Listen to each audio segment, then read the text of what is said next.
Alors, je suis ravie de vous présenter les travaux que j'ai pu réaliser chez AXA France il y a de cela un peu plus de 2 ans maintenant, que j'ai réalisé au sein de la direction de l'offre d'AXA France dans l'équipe MRH, et qui a donné lieu à ce mémoire qui a pour sujet l'optimisation de la stratégie de majoration des primes de contrat d'assurance habitation au terme.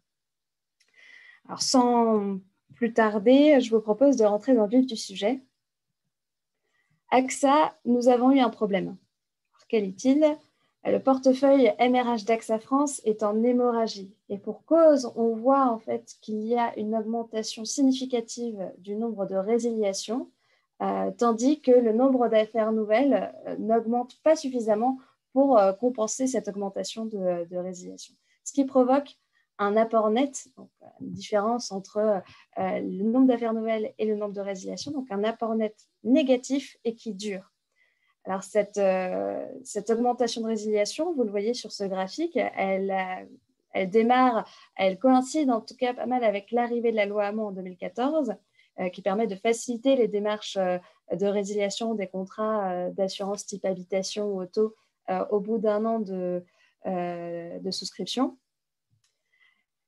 Et on voit également sur ce graphique que AXA a tenté en tout cas de compenser ce nombre de résiliations en proposant une nouvelle offre qui est le lancement de Ma Maison, un nouveau produit MRH.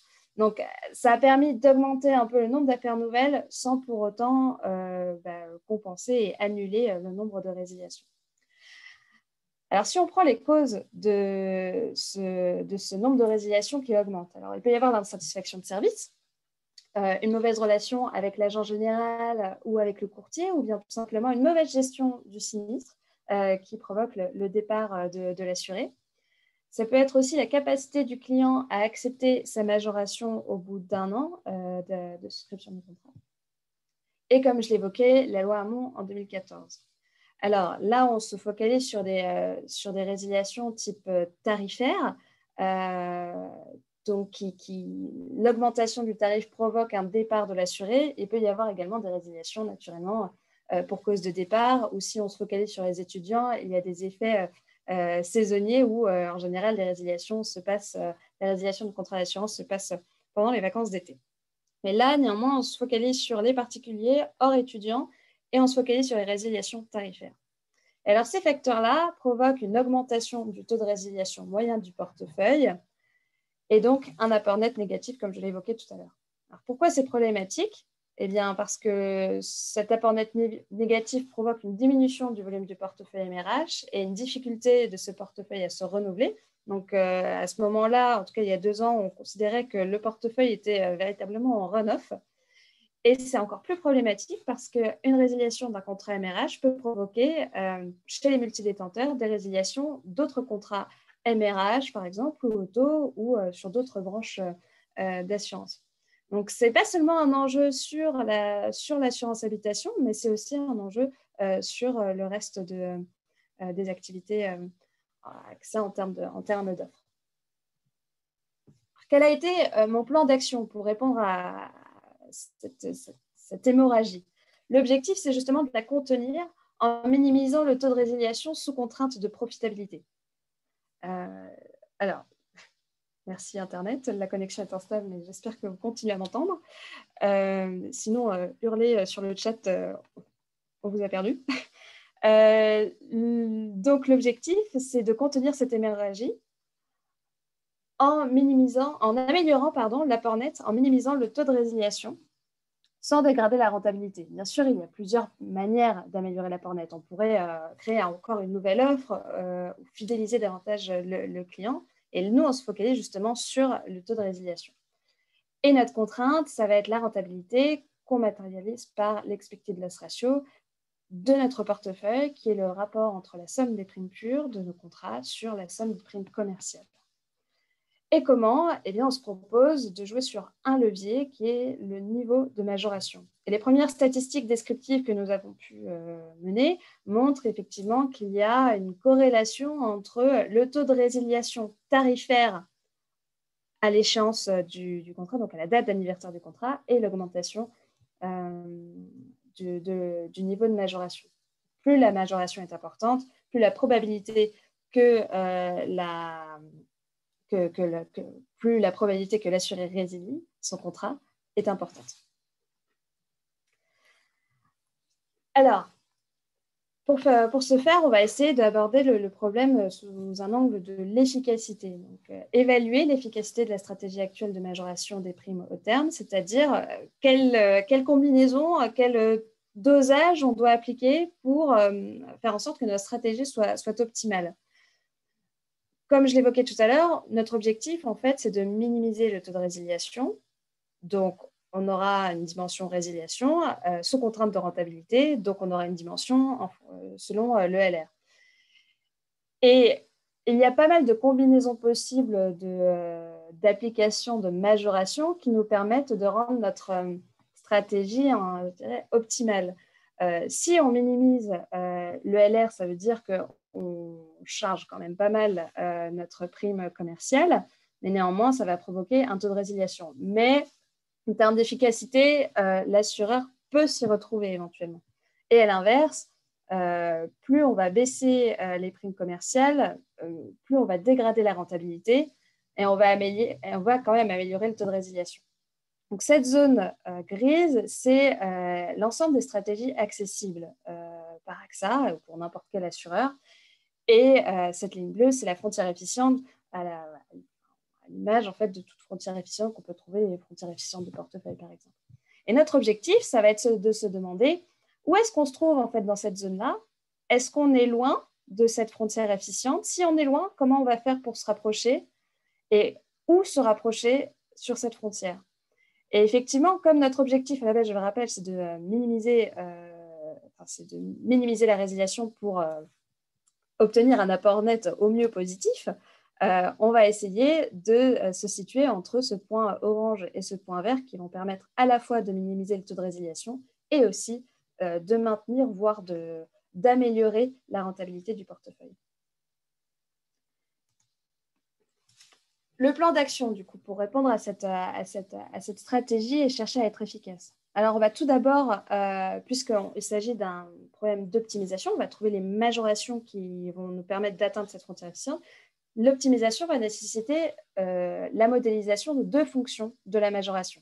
La probabilité de résiliation tarifaire au terme, naturellement, et ça, c'est notre fonction objectif qu'on va chercher à minimiser, et la fonction de contrainte, qui est notre contrainte, le LR, qu'on va pouvoir exprimer en fonction de la majoration.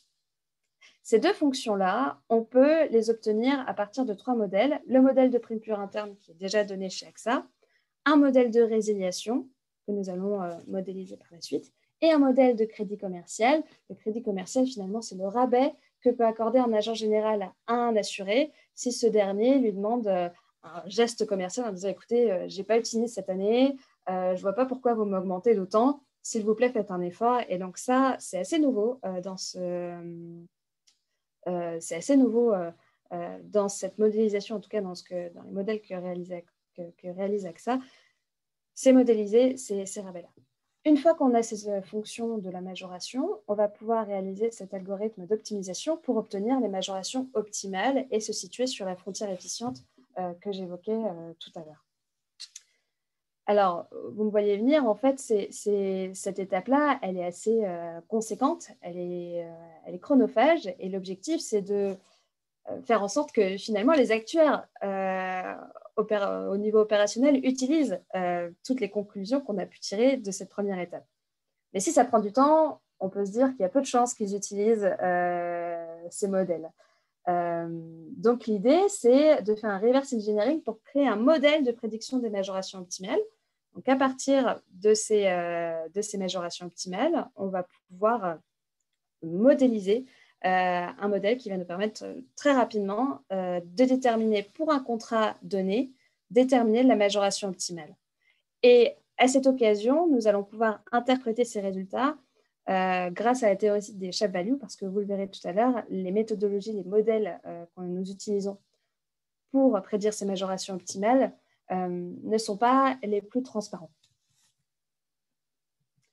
Alors, très rapidement, je vais passer sur la modélisation de la résiliation et du pourcentage de crédit commercial que j'évoquais tout à l'heure. Finalement, ce sont des modèles assez classiques dans la processus de tarification. La probabilité de résiliation, est-ce que mon assuré va résilier ou non à la date d'anniversaire de son contrat? Oui, non, c'est une loi de Bernoulli, assez classique. Ce que j'ai fait, c'est que j'ai considéré deux types de modèles, une régression logistique pénalisée et un gradient logistique machine, pour comparer tout simplement. Mais également, voilà, comparer les performances et aussi comparer l'applicabilité de ces modèles. Et il apparaît naturellement que le modèle GLM est plus interprétable que le GBM. Mais ce qui m'a vraiment convaincu, c'est le fait que finalement, le GLM était nettement plus stable quand on réalisait les modèles sur la base d'entraînement et la base de test. Ça, c'est pour la probabilité de résiliation. Et pour le modèle de crédit commercial, en fait, on va modéliser un pourcentage de crédit commercial espéré. C'est-à-dire que c'est la combinaison entre la probabilité d'application d'un crédit commercial. Est-ce que cet assuré qui va chez tel agent général va demander ou non un crédit commercial et est-ce que cet agent général va lui accorder en fonction de ses caractéristiques? Donc là aussi, c'est une loi de Bernoulli. Et la deuxième étape, c'est le pourcentage de crédit commercial qui est accordé dans l'éventualité où ce crédit est accordé. Et il apparaît en fait que les premières statistiques descriptives nous indiquent que la distribution de ce pourcentage de crédit commercial, pourcentage en fonction de la prime commerciale, suit une loi de log normale, ce qui nous permet au bout du compte de réaliser un GLM. Alors, je dis approximation forte ici dans la modélisation du logarithme du pourcentage de crédit commercial parce que le modèle est perfectible. Ça s'approche d'une loi log normale sans être exactement une loi log normale. Une fois que nous avons ces modèles de résiliation et ces modèles de crédit commercial, on va pouvoir passer à notre problème d'optimisation pour identifier les majorations les plus adéquates. Je rappelle le problème. Minimiser le taux moyen des résiliations du portefeuille sous contrainte de maintenir l'expected loss ratio total du portefeuille sous un certain seuil. On va essayer de garder cette ELR totale en dessous du niveau actuel, du niveau de rentabilité actuel du portefeuille XA. On pose XI, le taux de majoration appliqué pour le contrat I. Donc notre modèle d'optimisation, c'est celui-ci, notre problème. Et avec le LR du portefeuille, calculé selon la formule suivante, donc au numérateur, la somme des primes pures de chaque contrat, pondérée par la probabilité de rétention, avec FI, la probabilité en fait, de résiliation du contrat d'assurance, qui est une fonction de la majoration. Et au dénominateur, on a la prime commerciale de l'année N-1, pondérée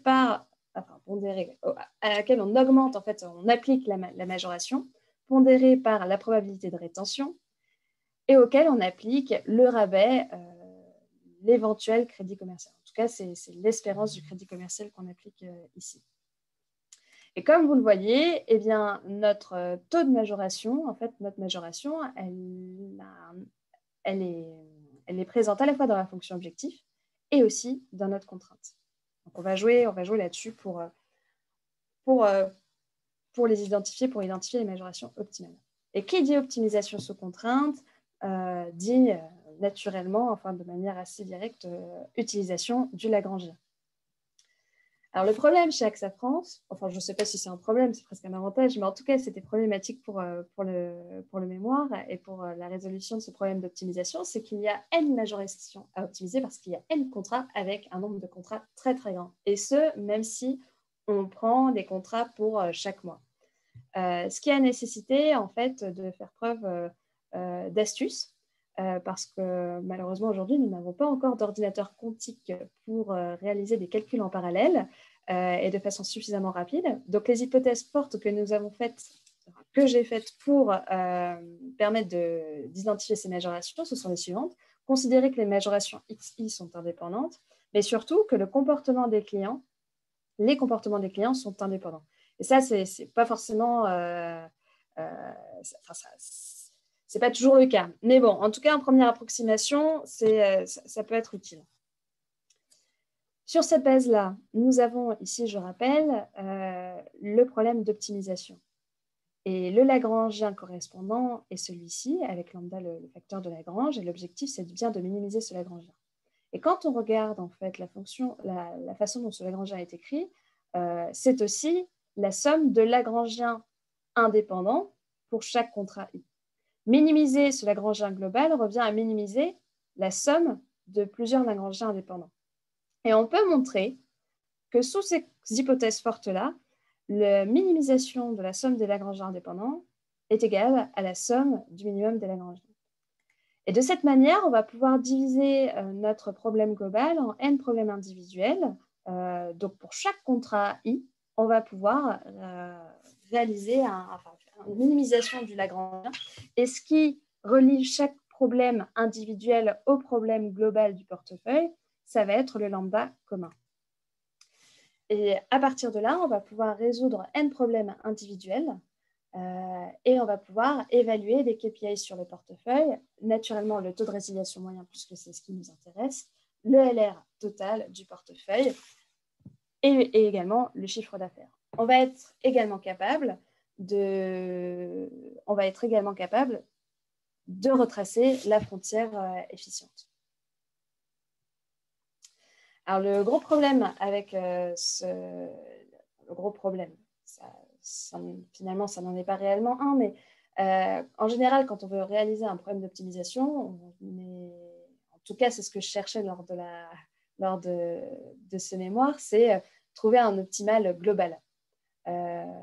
Sauf que ce n'est pas réellement possible parce que dans ce cas de figure-là, le problème dual n'est pas équivalent au problème primal dans la mesure où notre fonction objectif, notre fonction de résiliation FI, n'est pas convexe. Donc, on ne peut pas trouver de solution globale. On va avoir plusieurs combinaisons de solutions possibles, d'optimaux locaux. Et la question qu'on se pose alors, c'est comment on trouve en fait le lambda, en fait, le facteur de Lagrange lambda, le plus adéquat, étant donné que on ne peut pas compter sur le problème dual seul. Alors, ce qu'on va faire, c'est qu'on va utiliser les KPIs pour déterminer le lambda le plus adéquat. Et pour cela, en fait, on va tracer pour chaque lambda. Chaque lambda va nous donner une combinaison en fait, d'optimisation, une combinaison de majoration optimale. Et à partir de là, on va être capable de tracer l'évolution des KPIs. On va pouvoir tracer le LR, l'évolution de l'ELR, l'évolution du chiffre d'affaires et l'évolution du taux de résiliation. En pointillé, vous avez les niveaux, en tout cas il y a 2 ans, les niveaux de ces KPIs d'AXA. Et ce qu'on veut, c'est à la fois minimiser le taux de résiliation, donc se trouver en dessous de ce pointillé vert. On veut améliorer le LR, donc au moins le diminuer, et au moins maintenir le chiffre d'affaires. Donc, quel est le lambda qui nous permet de répondre à toutes ces contraintes-là? Eh bien, en fait, on peut le trouver et il se trouve ici, celui qu'on affiche à l'écran. Et de cette manière, on va pouvoir décider, voilà, sur ce lambda-là, ça va nous donner un certain nombre un n-uplé de majoration optimale qui vont répondre à nos contraintes de KPI. Un autre avantage aussi de faire varier ce lambda, ça va être de pouvoir retracer cette frontière efficiente, finalement, la frontière que je vous avais montrée en tout début de présentation. Et c'est vraiment pour moi une figure vraiment centrale du mémoire, une figure clé, parce qu'elle nous montre 2 choses. Elle nous montre où est-ce qu'on se situe par rapport à la frontière, donc on est suffisamment loin pour... en fait, il y a de la marge de manœuvre, en fait. On peut améliorer la stratégie actuelle de majoration d'AXA. Et en fait, que c'est atteignable, en fait, que cette frontière est atteignable si on s'en donne les moyens. Donc, en rouge, en fait, vous avez la stratégie actuelle observée d'AXA. Et puis, en jaune, vous avez la stratégie prédite en fonction des modèles d'AXA. Et cet écart-là, en fait, on le rematérialise ici. Cet écart-là, nous permet de créer un pseudo-intervalle de confiance qui nous permet de dire qu'on est suffisamment loin de la frontière pour se dire qu'il y a quelque chose à faire. Alors, une fois qu'on a identifié ce lambda le lambda que nous avions vu à la slide précédente, nous avons un NUPLE de majoration optimale. Et ce qui peut être intéressant de faire, c'est d'analyser l'impact de cette stratégie optimale sur le portefeuille. Ce qui est assez frappant, c'est de voir qu'en règle générale, eh bien, les majorations optimales sont en moyenne plus faibles que les majorations actuellement appliquées par AXA, en tout cas de 4,4 points. En orange, vous voyez la distribution des majorations optimales obtenues par notre modèle, et puis en bleu, les majorations actuelles d'AXA. Le LR, lui, se voit amélioré de près de 3 points, et le taux de résiliation moyen tarifaire au terme diminue légèrement, moins 0,6 points. Et l'évolution du chiffre d'affaires, le chiffre d'affaires est maintenu, donc ça, c'est un bon point. Un aspect intéressant aussi, c'est de voir que sur ces nouvelles majorations optimales, il y a l'apparition de majorations négatives, donc de minoration. Donc ça, c'est plutôt positif en termes d'image pour AXA, on peut se poser, et on peut se poser la question de qui est concerné par ces majorations négatives, donc ces minorations. Un arbre de décision peut nous permettre de savoir un peu qui est concerné. Alors naturellement, je ne vous affiche pas tous les critères qui identifient ce segment, mais à titre d'exemple, qui est concerné, ce sont les contrats qui sont rentables, moins d'un ELR inférieur à 30%, et ce ne sont pas les seniors. On peut, derrière ce premier point-là, se dire que finalement, les plus jeunes ont tendance à résilier beaucoup plus facilement que les seniors qui ont sans doute envie d'avoir cette relation de confiance et de maintenir cette relation avec leur agent général, par exemple. Les plus jeunes auront tendance à être plus sensibles sans doute aux comparateurs d'assurance et à changer régulièrement leur contrat. Ça peut être une explication et minorer, ça peut être un geste commercial pour leur permettre de rester dans le portefeuille. Ce segment représente 2,4% du portefeuille d'AXA, en tout cas il y a 2 ans, bien que seulement 1% du portefeuille soit effectivement concerné par cette minoration. En termes d'impact sur les KPIs, là, la majoration moyenne est très inférieure, donc presque moins 7 points, tandis que le taux moyen de résiliation est nettement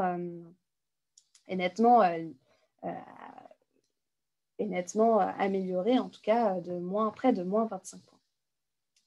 Et une petite analyse de la sinistralité. En termes de fréquence des sinistres, alors la fréquence des sinistres est légèrement supérieure à celle de tout le portefeuille, mais elle est aussi légèrement moins coûteuse. Si on passe maintenant à l'étape de reverse engineering, parce que maintenant que nous avons obtenu les majorations optimales pour chacun des contrats sur toute l'année, est-ce qu'on ne peut pas trouver un moyen plus pratique et plus rapide d'obtenir ces majorations-là?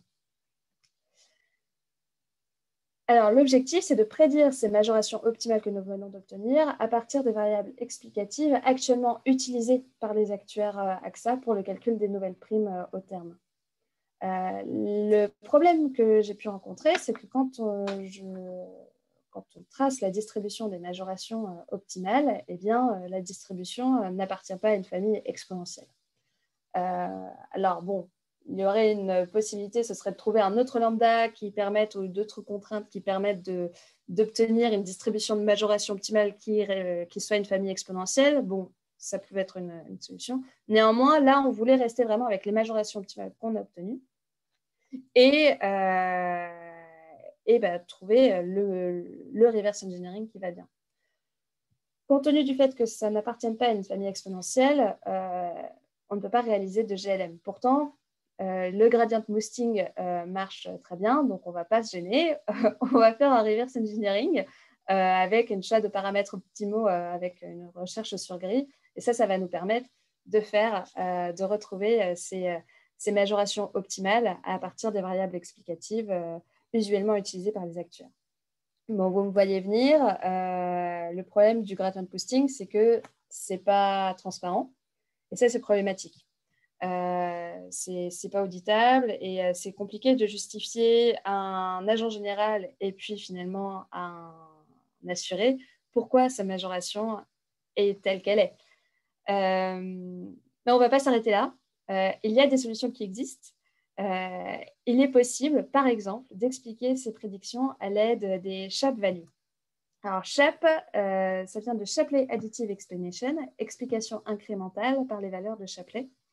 Et Lundberg et Lee ont travaillé sur le sujet et cette partie du mémoire, c'est principalement basé sur leurs études. L'objectif de cette théorie, c'est de pouvoir expliquer pour un jeu de prédiction donné, de savoir pourquoi pour une prédiction f de x, qu'est-ce qui la distingue de la moyenne en fait, des prédictions. En fonction en fait, de chaque information supplémentaire qu'on va rajouter dans ce modèle, à partir de chaque variable explicative. Donc, ce sont des méthodes de contribution incrémentale par des variables caractéristiques. J0, ça va être la moyenne en fait, des prédictions. En gros, si on n'a pas forcément d'informations sur la prédiction. Et au fur et à mesure qu'on rajoute de l'information par le biais des variables caractéristiques pour une prédiction donnée, on va se rapprocher au fur et à mesure de cette prédiction-là et on va savoir expliquer quelle variable a contribué plus ou moins à l'obtention de cette prédiction. Si je reprends mon schéma ici, l'idée, ça va être d'évaluer la variation de la valeur de l'espérance conditionnelle de f de x c'est notre prédiction, lorsqu'on rajoute cette condition par rapport à la variable x, Donc, nous avons notre moyenne des prédictions ici. Si on rajoute de l'information, donc on a notre espérance conditionnelle par rapport à x1, et la différence entre l'espérance globale en fait, de f de x et l'espérance conditionnelle par rapport à x1, ça nous donne la contribution de cette variable x1 à la prédiction. Et on continue jusqu'à obtenir la prédiction finale. Là, ici, on prend un modèle avec 4 variables explicatives où la variable x1, x2, x3 ont des contributions positives, tandis que la variable x4 a une contribution négative. Alors, pour les plus rapides d'entre vous, vous me direz sans doute oui, mais ça marche quand les variables x, y sont indépendantes. C'est exact, parce qu'en fonction de l'ordre dans lequel on rajoute ces variables-là, eh bien, les valeurs des phi de i peuvent radicalement changer. C'est le cas, par exemple, dans cet exemple, où on rajoute x2 en premier, et on rajoute x2, x3, x4 et x1 et x4 finalement. Et là où dans le premier cas, la contribution de x1 était positive, eh bien dans le deuxième cas, la contribution de x1 devient négative à cause justement de cet ordre, à cause de cette dépendance entre les variables. Et donc Lundberg et Lee, en fait, ont proposé une formule générique en fait, qui permet de trouver de façon unique la contribution d'une variable explicative xi. Et en fait, c'est une somme pondérée de ces contributions selon toutes les combinaisons possibles d'ajout et de retrait de variables qui nous intéressent. On va pouvoir obtenir de façon unique ces phi de i. Ça va nous permettre pour chaque prédiction qu'on va pouvoir obtenir, d'identifier quelle variable contribue à la diminution de la majoration optimale par rapport à la moyenne des prédictions, ou alors les variables qui ont contribué à l'augmentation. Par exemple, une majoration optimale pour un contrat donné, la majoration optimale prédite est de 2%. Et grâce à la théorie des SHAP values, on peut identifier quelles sont les variables qui ont permis d'abaisser en fait cette prédiction à 2%, donc de passer de 3,8% à 2%. Qu'est-ce qui a joué? Eh bien, c'est déjà une prime de contrat d'assurance MRH d'un certain niveau, un ELR assez avantageux, donc qui nous indique que le contrat est assez rentable et que ce n'est pas un client tout nouveau, que le contrat, en tout cas même ce simple contrat, a déjà 2 ans d'ancienneté. En revanche, ce qui a contribué à augmenter cette majoration, ça va être, en tout cas cette prédiction, ça va être le fait que le client soit monodétenteur. On peut en effet, en tout cas, la façon dont les majorations actuellement chez AXA sont construites, c'est de se dire est-ce qu'on privilégie ou pas les personnes qui sont multidétenteurs. Donc ça peut être un facteur un facteur explicatif. On peut aussi, à partir de ce diagramme, on appelle ça un diagramme de force, à partir de ce diagramme de force, avoir une idée de la façon dont notre portefeuille, en général, va se comporter à partir de ces majorations optimales prédites. Donc, si on effectue une rotation à 90 degrés de ce contrat-là et qu'on applique tous ces contrats à la verticale, on obtient ce type de diagramme, ce qui nous permet de voir si nos résultats sont assez cohérents. Et donc là, vous avez l'évolution de la majoration optimale en fonction de l'ELR de chaque contrat. Le niveau de majoration optimale, en fait, se trouve sur la courbe qui matérialise la frontière entre la zone rose et la zone bleue. Je rappelle que tout ce qui est bleu, c'est les variables qui contribuent à abaisser la prédiction de la majoration optimale, et les variables rouges, ce sont celles qui contribuent à l'augmentation de la prédiction.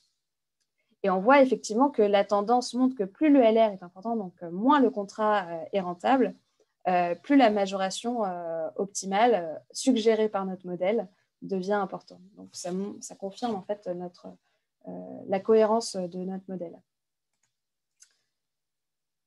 Pour conclure, je remets ici cette figure qui est, je rappelle, pour moi vraiment la figure principale du mémoire et qui m'a personnellement beaucoup rassurée quand je l'ai obtenue en me disant « bon, je ne fais pas ce travail pour rien », de se dire qu'il y a une marge de progression pour améliorer la stratégie actuelle de majoration de primes chez AXA. Et la stratégie optimale que nous avons pu obtenir nous a permis de réduire le taux de résiliation, d'améliorer la rentabilité du contrat, de maintenir le chiffre d'affaires, et un bonus, c'est d'améliorer l'image de marque, une possibilité d'amélioration de l'image de marque en considérant qu'il peut y avoir éventuellement des minorations sur certains contrats. Et en règle générale, en fait, on se rend compte que, comme on l'a vu tout à l'heure, la moyenne des majorations était quand même inférieure au niveau actuel des majorations, au niveau moyen actuel des majorations. Donc, si on augmente moins les primes, c'est toujours bon à prendre en termes d'image de marque. Il y a encore des ajustements du modèle à réaliser. Un point qui manque cruellement à ce mémoire, je l'admets, c'est le manque de price test au terme, qui n'a pas permis de réaliser des modèles très clairs et vraiment valables sur la sensibilité au prix des assurés. Néanmoins, une fois que ce price test est fait et que cette variable est ajustée, on peut l'intégrer, la méthodologie en fait reste inchangée, on peut l'intégrer au modèle. Et comme je l'évoquais tout à l'heure, un perfectionnement du modèle de crédit commercial avec une modélisation. On a considéré que la distribution, les pourcentages de crédit commercial correspondaient à une loi de log normale, il est apparu que ce n'était pas exactement le cas. Alors, est-ce que c'est une solution miracle? Bien sûr que non. Il s'agit naturellement d'une étude théorique sous de fortes approximations. J'ai cité, par exemple, le comportement. On a pris comme hypothèse que le comportement des clients était indépendant, ce qui n'est pas le cas. Mais néanmoins, c'est déjà une première étape pour s'approcher au mieux de cette frontière. Et une autre difficulté aussi, c'est de faire accepter cette nouvelle approche aux clients, aux agents généraux et aux courtiers, et voir si ce principe d'explication des contributions positives ou négatives à l'explication de la majoration prédite est accepté, et est-ce que la direction de l'offre est prête à, et je ne pense pas que ce soit aussi évident que ça à répondre, mais est-ce que la direction de l'offre est prête à dévoiler en fait toutes ces subtilités de modélisation et de contribution à l'augmentation des majorations. Donc, je vous remercie. Je profite aussi de cette présentation pour remercier encore les personnes qui m'ont accompagnée dans la rédaction et dans la réalisation en fait, de ce mémoire. Je pense à mon maître de stage, Mohamed Alimi, et puis à mes anciens collègues et chefs de chez AXA France, Guillaume Gorge, Thomas Bautron et Anne-Laure Le Gallo. Et je vous remercie pour votre attention et je vais prendre vos questions. Alors, je vais les prendre dans l'ordre. Euh, alors, alors j'ai une question par rapport justement à la loi log normale pour le pourcentage de réduction de crédit commercial. Est-ce qu'elle est tronquée à droite, la loi log normale? Alors, très honnêtement, ce n'était pas une question de tronquer, c'était une question euh, de queue un peu lourde. Et je ne pourrais pas répondre de manière plus précise parce que les travaux remontent à 2 ans et j'ai plus les détails en tête. Euh, Comment interpréter l'écart entre la stratégie actuelle et la stratégie prédite? Je pense que c'est surtout par rapport à des simplifications qui ont été faites dans le cadre du modèle. Après, si je me souviens bien, euh, il y a eu pas mal de simplifications réalisées, mais qui ne se sont pas finalement révélées gênantes pour l'élaboration du modèle ensuite.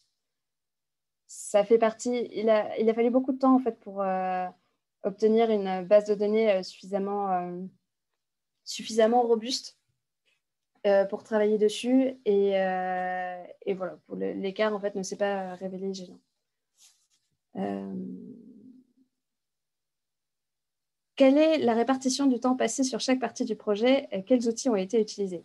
Alors, répartition du temps passé, je dirais que le traitement des données sur 6 mois, le traitement des données, la constitution de la base de données, parce qu'il y avait des informations qu'on est allé chercher, à la fois les bases de sinistres de contrat, les bases des contrats, les informations sur les résiliations. Je suis allée aussi chercher des informations sur le data lake et le nombre d'appels qui ont été réalisés par les clients, le temps passé, etc. Donc, toute cette fusion en fait, de toutes ces bases de données-là et le nettoyage pour identifier si c'était des résiliations liées à une augmentation du tarif ou pas, ça a pris 4 mois sur 6 mois. En fait, ça a pris un temps énorme. Et la réalisation, la rédaction du mémoire, en fait, elle s'est faite voilà, tout au long du mémoire, les 6 mois, mais la réalisation des modèles, elle s'est faite sur les 2 derniers mois du modèle. Et les outils qui ont été utilisés, bon, pour les bases de données, c'était SAS. Pour les modèles, alors il y a une partie qui a été faite en R, une partie en Python. Pour l'optimisation, ça a été fait sur Python. Les GLM ont été réalisés sur Accurate, qui était à cette époque la version bêta, vraiment tout début on était au balbutiement du modèle. Et donc, je ne sais plus quel modèle ne pouvait pas être fait exactement. C'était pas Bernoulli, c'était les modèles de coût, il me semble, n'étaient pas encore implémentés sur Accurate. Donc, ces modèles-là, je les ai faits sur R.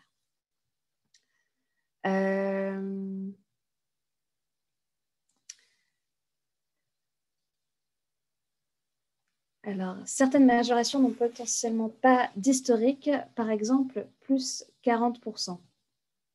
Est-ce qu'il y avait des contraintes dans le modèle de renouvellement pour prendre cela en compte? Si oui, lesquelles? Est-ce qu'il y avait des contraintes dans... Certaines majorations n'ont potentiellement pas d'historique. Alors, je ne suis pas sûre de bien comprendre la question. Si vous voulez, vous pouvez la reposer pour me la repréciser parce que j'avoue ne pas bien l'avoir comprise.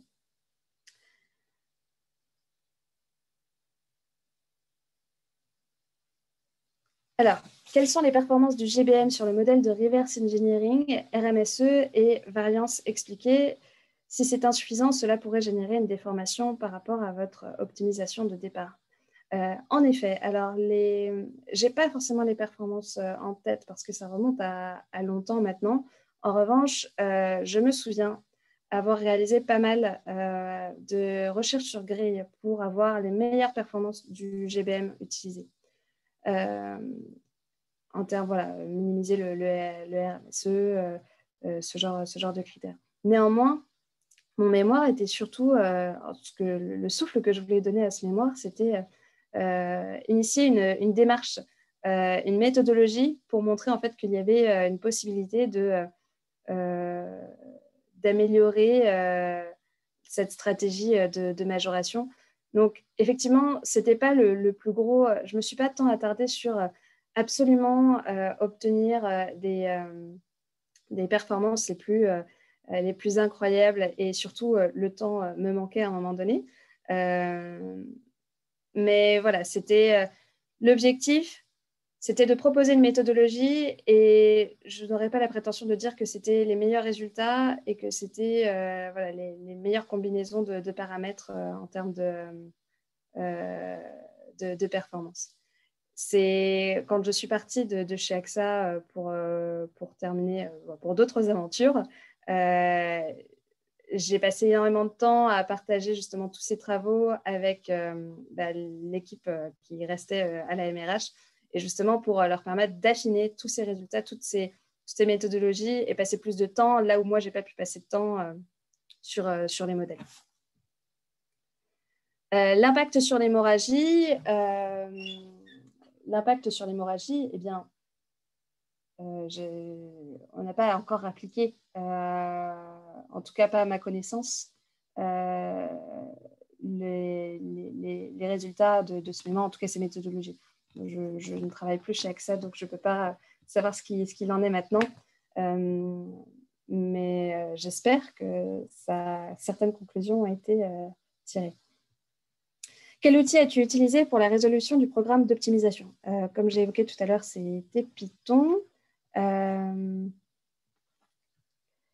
Quel type de résiliation ont été intégrées dans le modèle? Loi Châtel, loi Hamon.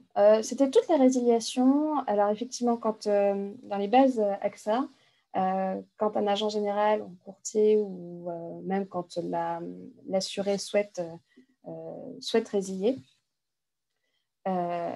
il peut y avoir une mention de la raison pour laquelle l'assuré résilie. Et donc, c'est marqué dans la base de données, on voit clairement résiliation pour cause de déménagement, résiliation loi Hamon ou résiliation tarifaire. Et la loi Châtel, en fait, doit être intégrée. Enfin, ce n'était pas clairement expliqué dans les bases de données, mais on l'a intégré dans les résiliations tarifaires. Après, les résiliations tarifaires, elles peuvent effectivement se dérouler. Contrairement à la loi Hamon, où là, c'est vraiment en général au voisinage de la date d'anniversaire du contrat, les autres résiliations tarifaires peuvent apparaître n'importe quel moment dans l'année. Moi, je me suis concentrée sur les résiliations tarifaires au voisinage de la date d'anniversaire du contrat. Vous savez que quand on reçoit... on est ravi de recevoir son avis d'échéance de son contrat en disant merci d'être chez nous, mais voilà votre nouvelle prime pour l'année à venir. Et donc, en général, la réception de cette lettre-là provoque une réaction chez l'assuré. Et l'idée, c'était d'évaluer en fait, ce niveau de réaction-là et de savoir, puisqu'en fait, on voulait vraiment capter cette réaction finalement très presque...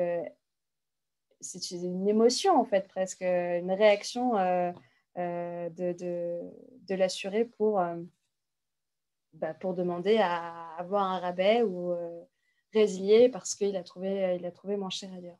Donc voilà, on était très sur l'horizon, au voisinage de l'échéance d'anniversaire. Est-ce que la solution proposée peut résoudre le problème de churn, pour résoudre le problème de churn, est applicable sur d'autres types de branches telles que l'auto? Oui, c'est totalement transposable à l'auto. Totalement transposable pour les particuliers. Après, pour les professionnels, je pense qu'il y a des spécificités.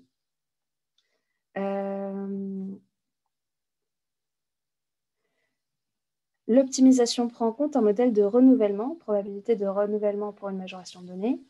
Pour certaines majorations extrêmes, ah oui, c'était la question de tout à l'heure, il me semble. L'optimisation prend en compte un modèle de renouvellement, probabilité de renouvellement pour une majoration donnée.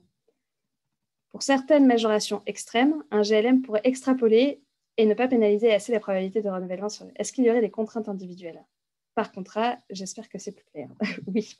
Effectivement,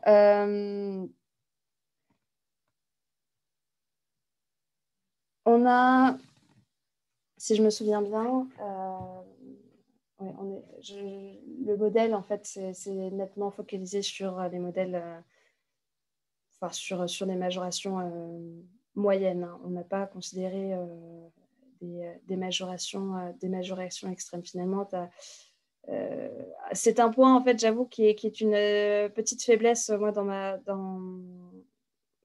le mémoire où on aurait pu... j'aurais pu m'attarder sur les cas extrêmes, ce que je n'ai pas fait. Donc, il n'y a pas de contrainte individuelle par contrat. Il n'y avait pas de contrainte individuelle. J'avoue que j'ai fait une méthodologie qui se concentrait sur la règle des grands nombres et je reste autour de la moyenne. C'est effectivement une piste supplémentaire que d'analyser les queues de distribution.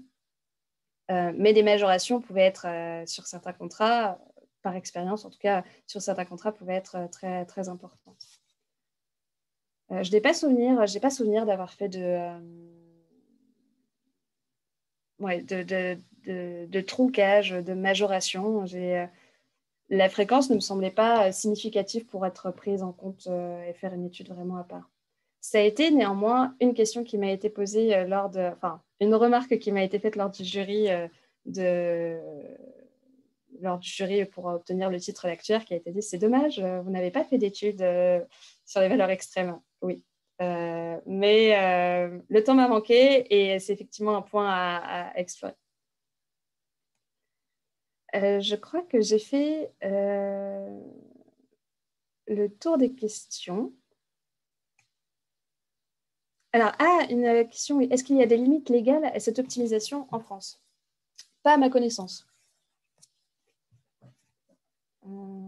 Pas à ma connaissance. La limite, en fait, qui m'apparaît la plus problématique, c'est comment justifier, et c'est là le point le plus important, c'est comment justifier ces majorations optimales aux agents généraux, aux courtiers et finalement, bien sûr, aux assurés. Aujourd'hui, les majorations sont faites de manière très empirique.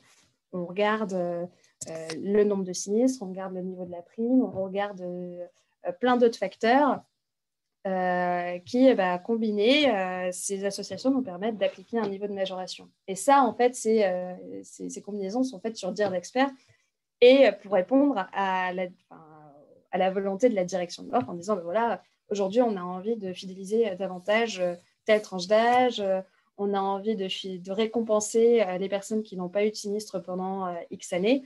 Et donc, tout ça, en fait, presque chaque trimestre, en fait, de façon très, très régulière, toute cette combinaison est mise à jour. Et finalement, ce sont des critères qui peuvent être compris assez facilement. Alors, je pense que la direction de l'offre ne dévoile pas tout aux agents généraux, peut-être. Je n'ai pas cette information-là, mais là où ça peut être plus problématique, c'est avec la théorie des shop values, c'est de se dire, bon, certes, on peut expliquer que telle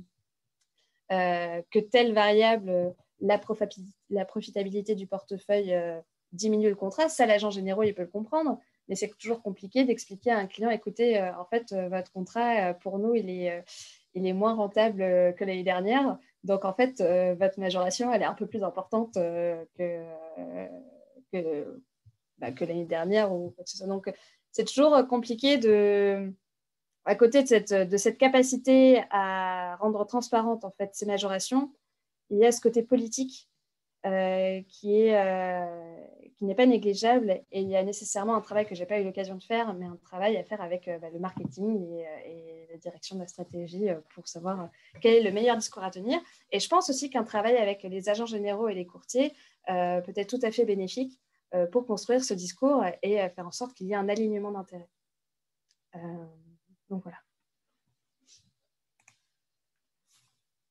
Souvent, les personnes les plus âgées restent fidèles à leurs assureurs. Elles risquent donc d'être majorées alors qu'elles n'ont pas forcément de sinistralité plus importante.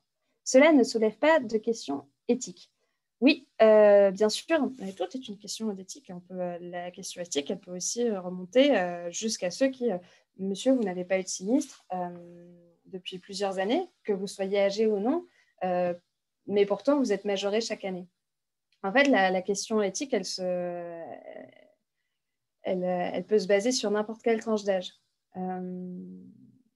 La question, c'est de se dire, je pense, il y a deux choses. On peut choisir d'équilibrer un peu plus le portefeuille, faire en sorte les, euh, euh, que les jeunes ne partent pas plus que les moins jeunes. Mais après, ce qu'il faut comprendre, c'est aussi répondre à une volonté plus stratégique. Il y a la frontière efficiente que j'évoquais tout à l'heure. Après, il y a une volonté une stratégie de marché, une vision en fait que les modèles n'intègrent pas forcément. Peut-être que AXA a envie de se donner voilà, a envie d'atteindre beaucoup plus les jeunes qu'autrefois, peut-être, et donc a envie de faire ce geste commercial, peut-être quelques années. Et voilà, faut que ce soit en phase avec la stratégie de l'entreprise. Et bien sûr, il y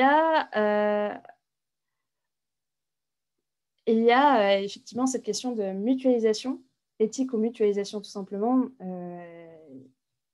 Je... Il n'y a pas de réponse toute faite en réalité. Je pense que c'est un choix. Aujourd'hui, je sais à l'époque, AXA prenait en considération l'âge, en tout cas le fait que les personnes soient plus ou moins seniors dans la majoration. Il est aussi possible qu'ils changent de stratégie et décident de fidéliser davantage les plus jeunes. Bon, voilà, c'est une question de vision. Et oui, absolument. Ne pas déclarer de sinistre ne veut pas dire que le service apporté par la souscription du contrat n'a pas été rendu. Absolument. Ce n'est pas parce qu'on n'a pas eu de sinistre et c'est pas parce qu'on n'a pas eu de sinistre qu'il ne peut pas y en avoir non plus plus tard. En revanche, il y a de nouvelles tendances que j'observe aujourd'hui sur le marché qui montrent que il y a certains courtiers qui font un peu du forcing et qui disent écoutez, moi j'ai pas envie d'imposer à mes assurés en fait une majoration systématique quand bien même ils n'ont pas eu de majoration, quand bien même ils n'ont pas eu de sinistre.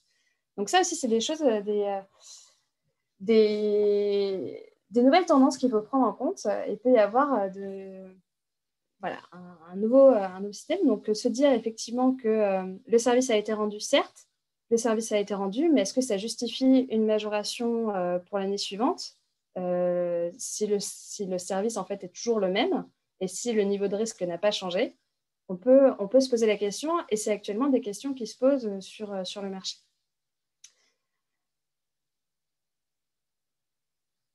Euh, les coûts sont-ils restés flats? Dans le cas je ne sais pas dans quel contexte la question est posée. Les coûts par rapport à ce qu'on observe sur le marché ou dans le cadre du mémoire?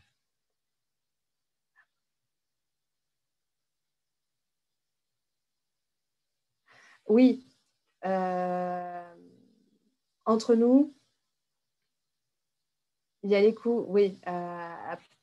Effectivement, ça peut être un argument. Mais de ce qu'on constate, c'est pas l'argument, ça ne justifie pas totalement les majorations, en tout cas les niveaux de majoration tels qu'ils sont affichés. Donc, par expérience, on sait que les majorations ne sont pas simplement indexées au coût des sinistres. Il y a forcément une question de marge, puisque la rentabilité du contrat se construit sur le long terme. Donc, il y a un travail qui est réalisé pour optimiser la marge de l'assureur sur plusieurs années. Donc, ce n'est pas seulement, en tout cas de ce que j'ai appris chez AXA, c'est pas seulement le coût des sinistres. Et c'est d'ailleurs ça que reprochent les nouveaux entrants sur le marché. Ils disent, écoutez, fallait mieux construire votre prix avant. Mais voilà, c'est à la fois, on dit de mieux construire son tarif avant, mais en même temps, pour faire face à une concurrence hyper intense, si si l'assureur ne propose pas des prix très concurrentiels, eh bien, il faut construire il s'en sort pas, quoi, s'il n'arrive pas à vendre de nouveaux contrats. Ou alors, s'il propose un prix un peu plus important, il faut que l'offre en face soit se distingue significativement de ce qu'on pourrait trouver sur le marché.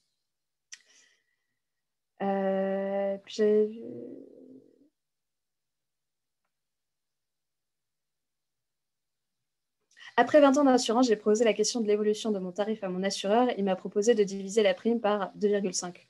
Ou vous pourriez tout simplement changer d'assureur aussi. Et chaque année, après avoir fait mon stage chez AXA, je me dis pourquoi je reste chez le même assureur chaque année si la loi Hamon me permet de changer. Ça, c'est sans doute une déformation professionnelle qui m'incite à faire ça.